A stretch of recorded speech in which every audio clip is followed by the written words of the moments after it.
also hope that you have seen my previous video regarding motion is relative. So if you have any doubt regarding that topic, you can comment me in my comment section. And today we are going to learn another interesting topic, that is distance, displacement, speed and velocity. So these are the four basic quantities which are used to represent the motion of a body. Okay, so if once the body starts moving, we ask that how much distance it has moved, yes or no? Again, whether from where to where it has moved, that is nothing but the displacement. And with what speed it has moved. So these all quantities we are going to represent when a body is in motion. Okay, so let us understand these all properties or these all quantities practically. So here first distance. So distance is nothing but the path covered by the object. So I am standing here and I am going to reach that overhead tank. So whatever path I am following, that will be the distance covered. So here I am walking in a straight line and I am reaching it. So that will be the one of the path. And I can take another path also. So let me come to the same position and I can take another path also. I can take any other path. Again I am reaching to the overhead tank. So here there were two paths I have covered and the distance covered also will be different, yes or no? And here next coming to the displacement. So displacement is nothing but the shortest distance covered. Okay, then what will be the shortest distance? Obviously it will be a straight line, yes or no? Again wherever if you are taking a curved path, then it will be the longest distance. The straight line will be the shortest distance. And displacement is also nothing but moving from one place to another place. So here this was the point A and the overhead tank was point B. So myself moving from point A to point B will be the displacement. Moving from one place to another place. And here in some cases the displacement will also be 0. So when is it 0? Now here I am standing here and I am trying to reach the overhead tank. Okay, so here this is the displacement from point A to point B.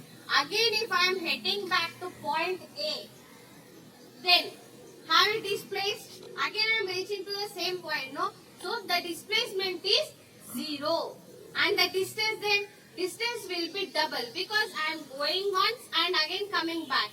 So the distance covered will be double and the displacement will be 0. So like that the distance and displacement will be varying in different situations. Distance is a scalar quantity. So what is scalar quantity then? Scalar quantity means it has only magnitude but no direction. So what is magnitude then? Magnitude means value. Okay, so here if we want to say the distance covered, we say it is 10 meters or 10 kilometers. Like that we will be mentioning only the value. But we don't mention the direction towards east or towards left or towards right. Like that we don't mention the direction of the object. So that's why the distance covered will be always a scalar quantity. Next, displacement. So displacement, what did we say? Moving from one place to another place. So that's what is a displacement. But here displacement will be having magnitude and as well as direction. So that's why it is a vector quantity. Distance is a scalar quantity and displacement is a vector quantity. And here in the displacement we will be mentioning that towards east or towards west, north, south or northeast, southeast, like that. We will be mentioning the direction of the movement of the object. So that's why the displacement will be having the magnitude and also the direction. Okay, so have you understood this distance and displacement? Next coming to other two interesting topics, that is speed and velocity. So here speed. So speed is nothing but the distance covered within the time interval. Okay, so here I am taking the same path. So this will be the 10 meters distance and I have a stopwatch with me. So again I am taking the same path. So let me travel this all 10 meters path and see how much time I have taken by my stopwatch. So now I am starting and I have started the stopwatch. So here I have reached here and I am stopping it. So I have taken total 4 seconds of time to reach here. Okay, so here what was my speed? It is nothing but the distance by time. So what is the distance covered? That is 10 meters. And time taken was 4 seconds. So 10 by 4 will be my distance. That is nothing but 2.5 meters per second will be my speed. Okay, so this is what the speed is. So here speed is a scalar quantity. So why is it a scalar quantity? Whenever we will be mentioning any distance or a speed, we say just 10 kilometers per hour or 5 kilometers per hour. Just we say the speed here, but we don't mention the direction. So that's why it is a scalar quantity. In the velocity, it is the rate of change of displacement. So what is the rate of change of? It is nothing but along with the time taken, the displacement also will be changing.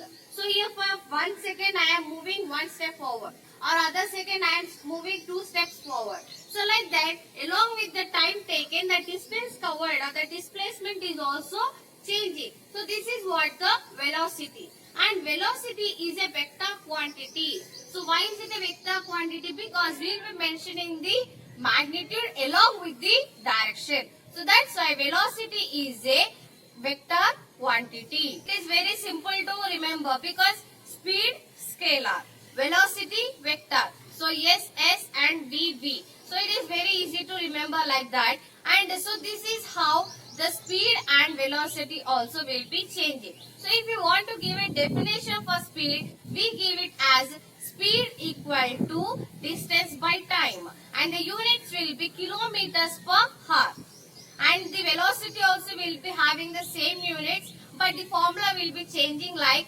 displacement by time, and the units will be kilometers per hour or meters per second. So this is what again we have units for the distance and displacement also. And here only we will be writing the meters because it doesn't depend on the time. We will be just mentioning the meters or kilometers. It might be for. So I hope everyone have understood this topic clearly. If you have any doubt regarding this topic, you can comment me in my comment section. And one more interesting question I want to answer from you people.